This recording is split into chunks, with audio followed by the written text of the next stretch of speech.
Did you know that Whitney Houston was originally supposed to play the role of Cinderella, except there was so much time between them announcing the film and them shooting it that she eventually decided to pass on the role, and that's how Brandy ended up with it? Well, neither did I. And today I'll be covering Whitney Houston as the fairy godmother in the 1997 film of the same name. The 1997 Cinderella musical was a star-studded event. We had cast members like Brandy Norwood, Whoopi Goldberg, Bernadette Peters, and Victor Garber playing in roles, alongside late and great actresses Whitney Houston and Natalie Dessau.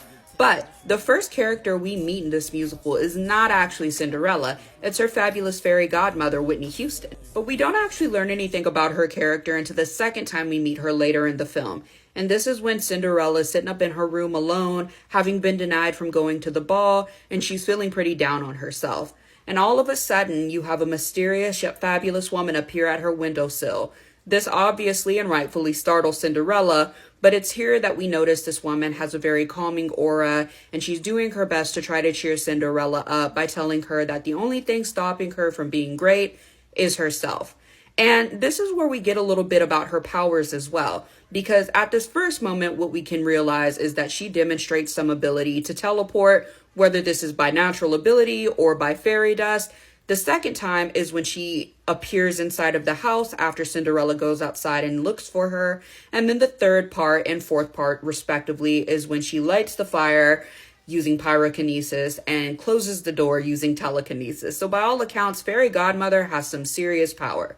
But her goal here is to really set her girl up, Cinderella, to go to this ball, have a good time, and just really put herself out there. Because Cinderella has been living in squalor and in servitude ever since her father passed at a very young age. And so, for once in her life, the fairy godmother wants her to have a good time and enjoy herself and pursue love and life outside of this little house that she's been confined to for the majority of her life. Now, in addition to powers of telekinesis, teleportation, and pyrokinesis, the fairy godmother also has the abilities of transformation and enchantments. So we see this when she's transforming Cinderella's dress, the pumpkins, the rats and mice to the footmen and coachmen, and at the end where she gives Cinderella the most hideous pair of shoes ever known to the Cinderella franchise. But she also has the gift to enchant these hideous shoes as well, because at the end of the movie, when the prince decides that he's really down for Cinderella and wants to find her, when the evil stepmother is attempting to put the glass slipper on and it successfully fits, the shoe then starts to constrict on her foot, causing her great pain. It's also in this initial scene with Cinderella that we learn a bit more about the fairy godmother's background. And this is when she's attempting to transform the pumpkin into the carriage. And it's here that she stumbles and she reckons with herself that she's been doing this for at least 600 years, meaning that she's over 600 years old.